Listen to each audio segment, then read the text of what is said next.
पांचवी बार के लोकप्रिय सांसद बैरिस्टर असदुद्दीन ओवैसी साहब से आरएसएस और भारतीय जनता पार्टी कभी गठबंधन नहीं करेगी। ना ही ओवैसी साहब ऐसे संगठन और ऐसी पार्टियों को तवज्जो देंगे। मगर अफसोस है, हिंदुस्तान के अंदर जितनी भी पार्टी है, चाहे कांग्रेस हो, समाजवादी हो, आम आदमी पार्टी हो, बीएसपी हो, कितने ही दल और संगठन हो, वो ओवैसी साहब से गठबंधन क्यों नहीं करते हैं? क्या वह ओवैसी साहब को हल्के में लेते हैं या फिर ओवैसी साहब से वो डरते हैं? इस कार्यक्रम को आप शुरू से लेकर लास्ट तक जरूर देखें।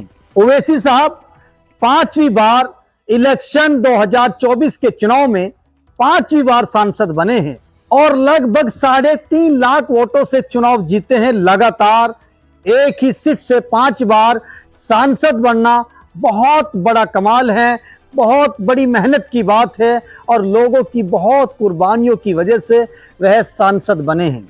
जब आप कभी हिंदुस्तान की प्रसिद्ध मशहूर पवित्र सरजमीन हैदराबाद पर जाएंगे, वहां की जनता से बात करेंगे, जनता कहेगी यहाँ हमारे लिए शिक्षा फ्री है, हमारे लिए मेडिकल पॉइंट सेंटर की सुविधा फ्री है, हमारे यहाँ कानून के हिसाब से काम होते हैं, संविधान के एतबार से काम होते हैं। और ओवैसी साहब एक ऐसे लीडर हैं जो सड़क से लेकर और देश की संसद भवन तक जनता की सेवा के लिए लड़ाई लड़ते हैं।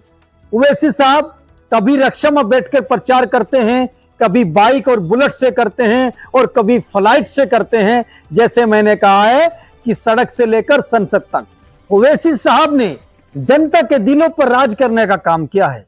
ओवैसी साहब को अगर आप गौर से देखेंगे, अल्लाह की सुन्नत उनके चेहरे पर मौजूद है। वो बाशरा हैं, बाकमाल हैं, चेहरा नूरानी है। और दोस्तों, चाहे जमीन पर रहो या फिर हवा में उड़े, जहाज और हेलीकॉप्टर में, अल्लाह की इबादत पांचों वक्त पर करते हैं।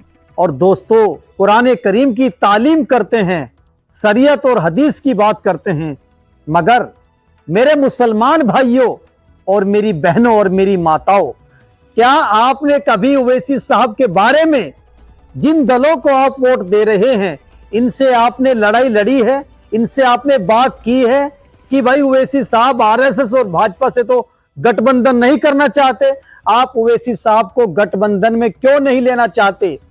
क्या आपने राहुल गांधी, सोनिया गांधी से बात की है, या आपने मायावती, चंद्रशेखर से बात की है, या आपने सपा मुखिया अखिलेश यादव से बात की है, या आपने अरविंद केजरीवाल से बात की है, या आपने ममता बनर्जी से बात की है, या आपने भगवत मान से बात की है? जी, मुझे मालूम है मेरे भाई और मेरी माता बहनों, आपने किसी दल, संगठन, पार्टी से ओवैसी साहब के लिए बात नहीं की है।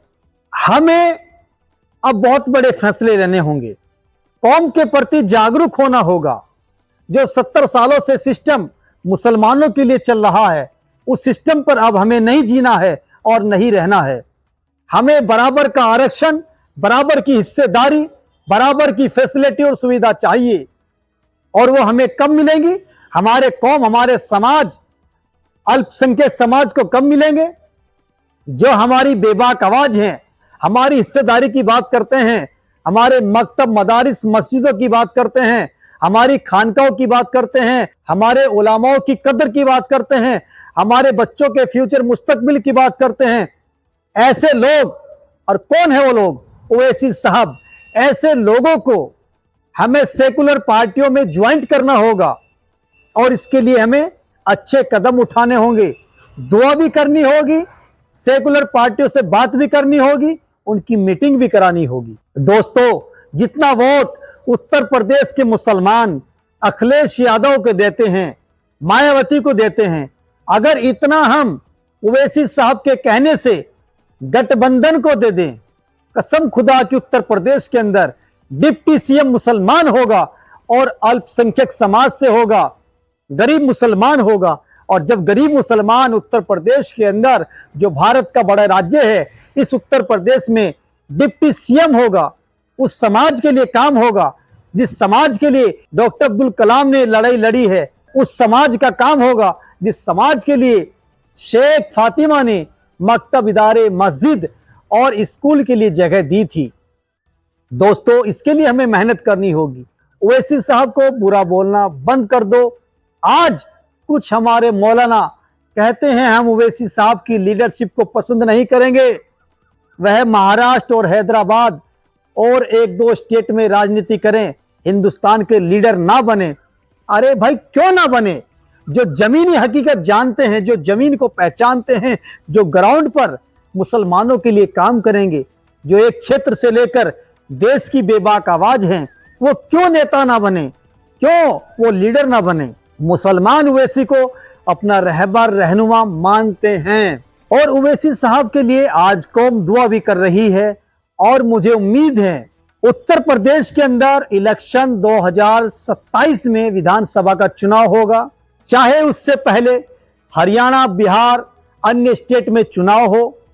हर स्टेट में ओवैसी साहब से गठबंधन होना चाहिए, खास तौर से उस राज्य में ओवैसी से गठबंधन हो जहां मुसलमानों की आबादी है, जहां मुसलमानों की आबादी अच्छी हो और वोट में परसेंटेज ज्यादा है। वहां हमारे कैबिनेट मंत्री होंगे, डिप्टी सीएम होंगे, तो इस कौम का भला होगा, इस कौम की हिफाजत होगी, इस कौम को नए रहनुमा मिलेंगे।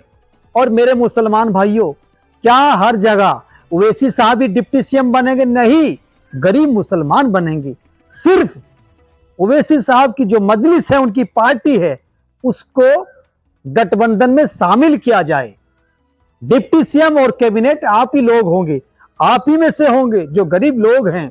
मगर ओवैसी साहब के गठबंधन के लिए हमें लड़ाई लड़नी होगी, वो भी कानून से, संविधान से, और उनको सपोर्ट करना होगा और ओवैसी साहब को प्रमोट करना होगा। ओवैसी साहब के जितने भी चाहने वाले हैं, उनसे मोहब्बत करने वाले हैं, इस वीडियो को सोशल साइट पर फैलाओ और अपने अपने 5-5 दोस्तों में शेयर करो और इस वीडियो को अपने स्टेटस पर लगाएं। मेरा नाम है कुर्बान मलिक। एक बार फिर आपको अस्सलामु अलैकुम।